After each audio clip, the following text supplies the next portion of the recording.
नमस्कार। नीपा की इस इनोवेशन गुड प्रैक्टिसेस प्रोसेस के जो सारे शिक्षा अधिकारी को आज सम्मानित किया गया, इसे मंच में उपस्थित भारत सरकार की शिक्षा सचिव आदरणीय संजय कुमार जी, नीपा के चांसलर आदरणीय Mahesh Chandra Pant ji, vice chancellor NIEPA professor Shashikala Vanjari ji, NIEPA के programme director of innovation award scheme के प्रमुख प्रोफेसर कुमार सुरेश जी, सभी अवार्ड विनर्स, शिक्षा अधिकारी मित्रगण, नीपा तथा अन्य संगठनों की प्रोफेसर्स, फैकल्टी मेंबर्स, एजुकेटर तथा अन्य सभी शिक्षा परिवार से जुड़े हुए मित्र साथीगण, मीडिया के साथीगण,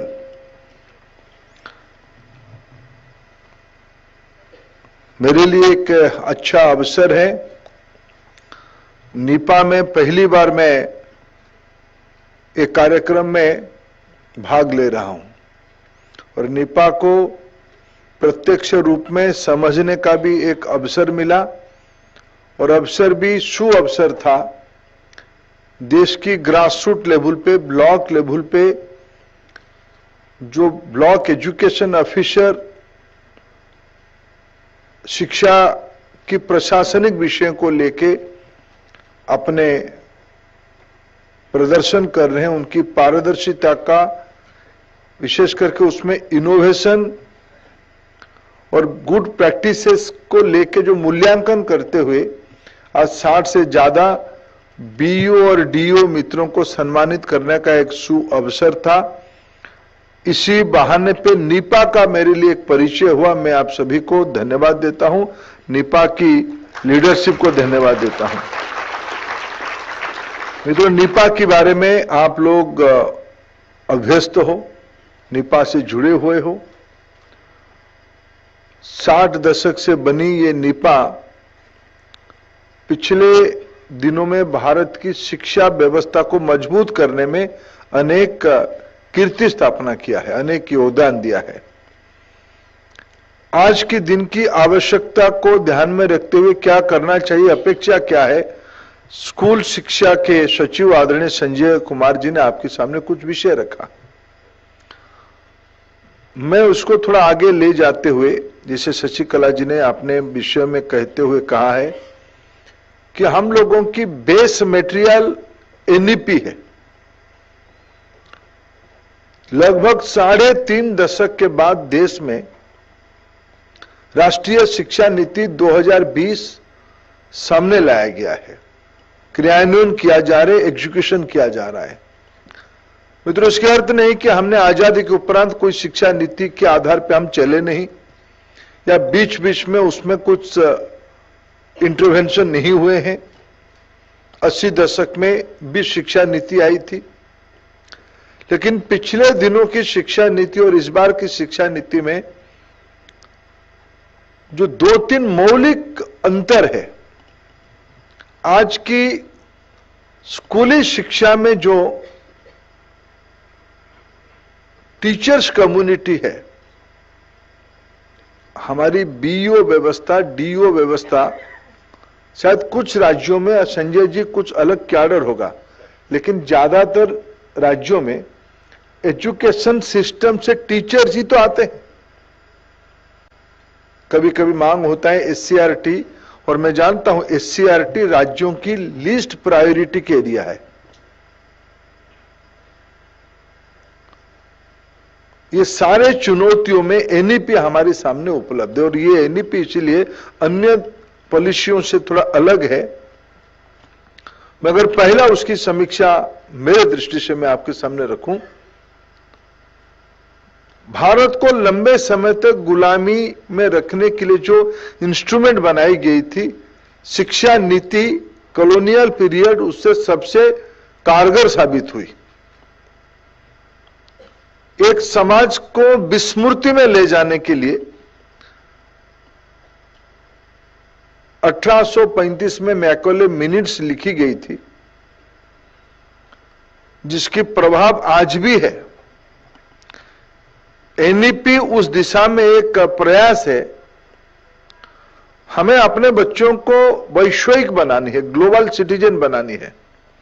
आज टेक्नोलॉजी की दुनिया में ऐसा कुछ स्थिति नहीं है कोई लोकल व्यवस्था से चल जाएगा, या अपने राज्य या अपने देश की आवश्यकता को ध्यान में रखते हुए चीजों को अगर हम रचना करें उसमें हो जाएगा, ऐसा नहीं है। सस्टेनेबिलिटी चैलेंज, क्लाइमेट कंसर्न दुनिया के लिए एक है। हम पोल्यूटेंट कंट्री नहीं है, लेकिन उसकी इंपैक्ट, किसी की गलती की इंपैक्ट हमें भी भुगतना पड़ेगा। हमें क्या, विश्व के गरीब देशों को ज्यादा भुगतना पड़ेगा। जिन विचारों ने क्लाइमेट के बारे में कभी गड़बड़ी नहीं किया, सबसे नुकसान आइलैंड देशों को ज्यादा नुकसान होगा। इसलिए तो ग्लोबल चैलेंज है, ग्लोबल प्रॉब्लम है, इसकी सॉल्यूशन शिक्षा में है। इसलिए सारा विषय को ध्यान में रखते हुए डीकोलोनाइजेशन से लेकर सस्टेनेबिलिटी तक वैश्विक नागरिक बनाने के लिए आज की राष्ट्रीय शिक्षा नीति हमारे सामने है। जैसे संजय जी ने कहा, इसकी दो पहलू है। 60 के दशक में हमारी नेतृत्व ने एक इंस्टीट्यूशन बनाया, कैरिकुलम, सिलेबस, टेक्स्ट बुक के बारे में एनसीईआरटी के नाम पे परिचय हुआ। दूसरा इंस्ट्रूमेंट बनाया नीपा के नाम पे, जिनको स्पेसिफिक काम दिया गया कि एजुकेशन एडमिनिस्ट्रेशन कैसे होनी चाहिए, मैनेजमेंट प्रोसेस क्या होनी चाहिए। मित्रों, कोई भी चीज, कोई एक बिना पद्धति के, बिना प्रोसेस के हम उपलब्धि नहीं कर सकते हैं। अच्छे शिक्षक, अच्छे विद्यार्थी, अच्छे नागरिक होंगे ये कोई जरूरी नहीं है। अच्छे नागरिक होने के लिए सिर्फ अच्छे पद्धति चलाने वाले, प्रोसेस मैनेजरियल साइंस के एक्सपर्ट भी नहीं हो सकते अच्छे नागरिक। दोनों की एक इक्वल बैलेंस से ही एजुकेशन की दुनिया चल पाएगी। मैं एक प्रत्यक्ष अनुभव से आपको समझाऊं। एजुकेशन गवर्नेंस की पद्धति स्कूल से लेके हायर एजुकेशन रिसर्च इंस्टीट्यूशन तक एक है। किसी ने मेरे को समझाया कि जिसके बारे में थोड़ा संजय कुमार जी ने उल्लेख किया, अभी एक बॉल पार्क पिक्चर में उन्होंने आपके सामने रखा। किसी ने कहा कि एक अच्छे प्रोफेसर हो सकते हैं, लेकिन उनको अपने इंस्टीट्यूशन में जो रेवेन्यू जनरेट होता है उसको प्रॉपर प्रोसेस में बुक कीपिंग करना, अकाउंटिंग करना, उसको ऑडिट करना, इसमें उनकी अनुभव नहीं है। अच्छे इकोनॉमिक्स के प्रोफेसर हो सकते हैं, लेकिन अच्छे फाइनेंस ऑफिसर के गुण उनमें नहीं है। कोई असुविधा भी नहीं है अगर उस विषय को हम स्कूल लेवल पे लेके आएंगे। और मैं तो स्कूल लेवल की एडमिनिस्ट्रेशन को ज्यादा चैलेंजिंग मानता हूं, उसमें इनोवेशन ज्यादा चाहिए। हायर एजुकेशन में आफ्टर मेजर स्टेक होल्डर कौन है? स्टूडेंट ही है, जिसकी उम्र 18 प्लस है। उसकी कॉम्प्रिहेंशन, उसकी कम्युनिकेशन, उसकी कॉन्फिडेंस 3-4 साल, 5-6 साल के बच्चों से कई गुना में मैच्योर है। हमको तो एक रॉ मटेरियल मिलता है, रॉ, ट्रू सेंस में रॉ मटेरियल। उनको पढ़ाने वाले टीचर, पेरेंट्स, कम्युनिटी, स्कूल के सराउंडिंग में अदर एंटिटी, सभी के लिए कंप्रिहेंसिव प्रोसेस बनाने की काम है एजुकेशन एडमिनिस्ट्रेटर का। और आज हम 21st सेंचुरी में है। कई सारे चैलेंजेस हम लोगों के सामने है। हमारे पास कोई शॉर्टकट नहीं है, इसको हम अंडर कारपेट नहीं कर सकते हैं।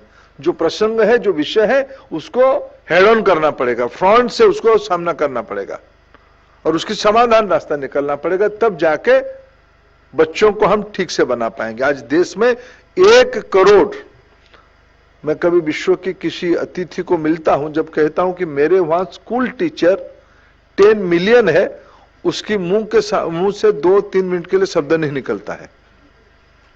वो गिनती करता है 10 मिलियन, ये शब्द सही कहा या गलत कहा। जब मैं कहता हूं हमारे वहां 260 मिलियन स्टूडेंट्स हैं, तो 2 मिनट ठहरते हैं, अरे बाप रे, अमेरिका की लगभग साइज है ये, यूरोप की लगभग साइज है। उस सारे हमारे देश में 15 लाख से ज्यादा स्कूल्स हैं, 50,000 कॉलेज हैं। सिलेक्शन से लेके, एडमिशन से लेके हाई रिसर्च इकोसिस्टम तक बिना प्रोसेस के नहीं हो सकता है, बिना लीडरशिप के नहीं हो सकता है, बिना इनोवेशन के नहीं हो सकता है, बिना एक्सचेंज ऑफ गुड प्रैक्टिस से नहीं हो सकता है। इसलिए निपा की जिम्मेवारी बहुत ज्यादा है, और 21st सेंचुरी में टेक्नोलॉजी और के समय में इसकी और आवश्यकता बढ़ जाती है। मेरा सुझाव रहेगा, आने वाले दिनों में निपा इस सारे विषय पे विचार करें। मैं अभी पूछ रहा था शशिकला जी को, क्या आपकी दुनिया में प्राइवेट स्कूल वाले जुड़े हैं क्या? कंपटीशन तो एमंग ऑल टीचर्स होनी चाहिए। कुछ अवार्ड की व्यवस्था हम शिक्षा विभाग में एक टीचर्स अवार्ड देते हैं, वो जितना महत्वपूर्ण है आज के अवार्ड उससे कोई कम नहीं है। लेकिन इसकी एक जो ब्रॉडर डेफिनेशन है, इनोवेशन एंड गुड प्रैक्टिसेस, इसका भी कोई एक बहुत और वैज्ञानिक सोच होने की आवश्यकता है। हमारी टेक्नोलॉजी अडॉप्टेबिलिटी क्या है? हम अपने जो बेस्ट प्रैक्टिसेस को इकट्ठा करते हैं, क्या उसको हम रेप्लिकेबल करने के लिए कोई दुनिया बनाई है क्या? आपकी दुनिया में टेक्नोलॉजी निश्चित रूप से जुड़ी होगी। दीक्षा के साथ आपका संपर्क क्या है? स्वयं के साथ आपका संपर्क क्या है? मैंने आपके अच्छे जर्नल्स दिखा, लेकिन अच्छे जर्नल्स सारे टीचर पढ़ पाते हैं क्या? क्या आपने जो दोनों यूनिवर्सिटी है, एक एकेडमिक और एक एडमिनिस्ट्रेशन, ये दोनों यूनिवर्सिटी है, deemed to university, centre of excellence है, देश की एकदम क्रीम यहां प्रोफेसर के नाते काम करते हैं, एसोसिएट असिस्टेंट प्रोफेसर के नाते काम करते हैं। ग्लोबल एक्सपोजर है, राष्ट्रीय राजधानी में दोनों है। Private institutions, lot of philanthropic institutions है। और मैं कोई भी मित्रों में कोई भी स्कूल में जाता हूं ना, वो सरकारी हो, प्राइवेट हो या फिलैंथ्रोपिस्ट के द्वारा चलने वाले स्कूल हो, मेरे को सारे इंस्टीट्यूशन प्रेरित करता है। सभी में कुछ ना कुछ गुड प्रैक्टिस है। उसके पीछे वहां के टीचर है और उनको गाइड करने वाले आप जैसे कोई एजुकेटर है, एजुकेशन एडमिनिस्ट्रेटर है। लेकिन ये जितना दुनिया हमारी बनी है, ये सफिशिएंट नहीं है। चैलेंज बहुत बड़ा है। एनसीईआरटी और निपा, ये दोनों मिलके, ये जो दो आवश्यकता है, 1 करोड़ टीचर की कैपेसिटी बिल्डिंग करना, कैसे करेंगे? कितने लोगों को हम यहां ले आ पाएंगे? आपकी कैरिंग कैपेसिटी कितनी है? आपको टेक्नोलॉजी की सहारा करना पड़ेगा, टेक्नोलॉजी को ही निर्भर करना पड़ेगा। टेक्नोलॉजी पे जाना है तो आपकी जर्नल्स को टेक्नोलॉजी के माध्यम से लोग किंडल में पढ़ रहे हैं क्या? क्या अमेज़न में आप हो? क्या आपकी जर्नल में इंडियन डायस्पोरा की जितने लोग हैं सभी की रुचि एजुकेशन पे है? ऐसा दुनिया में कोई व्यक्ति नहीं होगा जो अपने बच्चों को, अपने स्वजनों को अच्छे शिक्षा देने के लिए चिंता नहीं करता होगा, यानी आपसे संबंध जुड़ा हुआ है। उसकी इनोवेशन, इसकी इनोवेशन क्या आपकी रिपोजिटरी में आ रहा है क्या? ऐसे दृष्टि बनानी पड़ेगी। निपा उस दृष्टि में काम करेगा, ये मेरा सुझाव भी है, अपेक्षा भी है। एनईपी को सक्सेस करानी है, एनईपी को ट्रू सेंस में ट्रिकल डाउन करवाना है। एनईपी ट्रिकल डाउन क्यों करना चाहिए?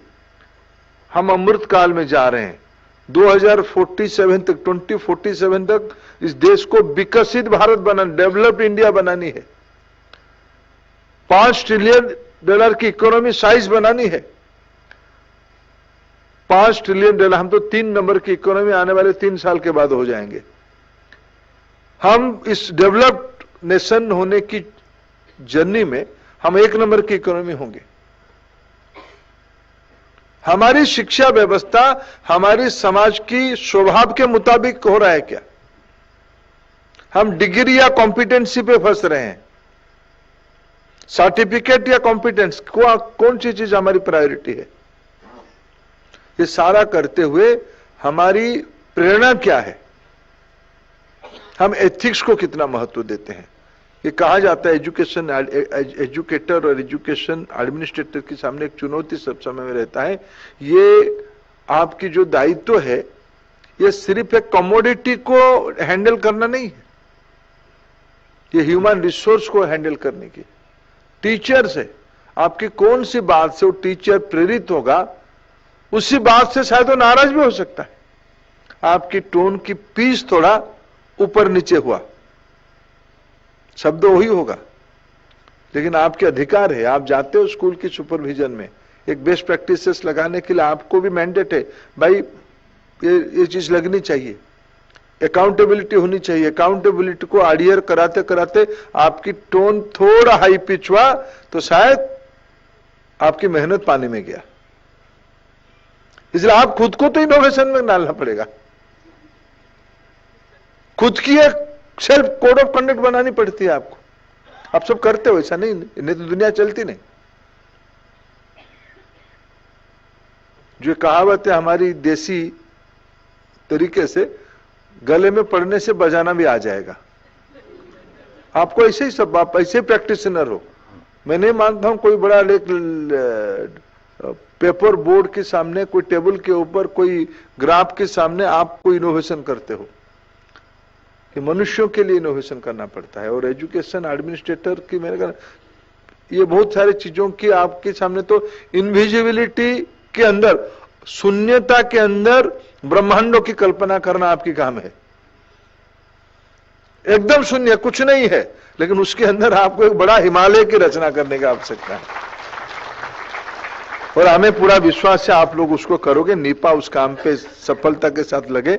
लेकिन मैं पंत साहब और शशिकला जी, मैं मेरा स्वभाव का भी आदी हूं, मैं जितना कर रहे उतने संतुष्ट नहीं हूं। ये एक सांकेतिक, ठीक है, कोई भी किसी को बुला के सम्मान करना ये बहुत अच्छी बात है। हमें भी कोई आदर से मिलता है तो हमें अच्छा लगता है। आज हमने 60-65 मित्रों को आदर से उनकी उपलब्धि के लिए हमने उनको सम्मानित किया, अच्छा किया। लेकिन हमारी शिक्षक की संख्या स्कूल में 1 करोड़ है। उनके लिए एजुकेशन एडमिनिस्ट्रेटर कम से कम तो 1 लाख होंगे। 1 लाख लोगों की कैपेसिटी, फिर वो 1 करोड़ लोगों की कैपेसिटी बढ़ाएंगे। 1 लाख में नहीं रहता है, ये फैक्ट्री नहीं है, ये भगवान की फैक्ट्री है, अच्छाई बनाने की फैक्ट्री है, गुण बढ़ाने की फैक्ट्री है, विवेचना बढ़ाने की फैक्ट्री है। समवेदन हम सभी की जिंदगी में एक प्राइमरी स्कूल के टीचर आया होगा, वो जो कहा होगा वो आज भी हमारे लिए प्रेरणा की केंद्र होता होगा सभी की जिंदगी में। हमारी जो प्राइमरी स्कूल टीचर थे, हमारी फॉर्मेटिव स्टेज पे उन्होंने ऐसे एक चिप डाला होगा हमारे दिमाग में, सॉफ्टवेयर डाला होगा जो अभी भी काम करता है। आज के समय में उसको री इन्वेंट करना ये बहुत कठिन काम नहीं है, सहज काम भी नहीं है। इसलिए आप उसमें सफल होंगे, इसी विश्वास के साथ आप सभी को अनेक अनेक शुभेच्छा।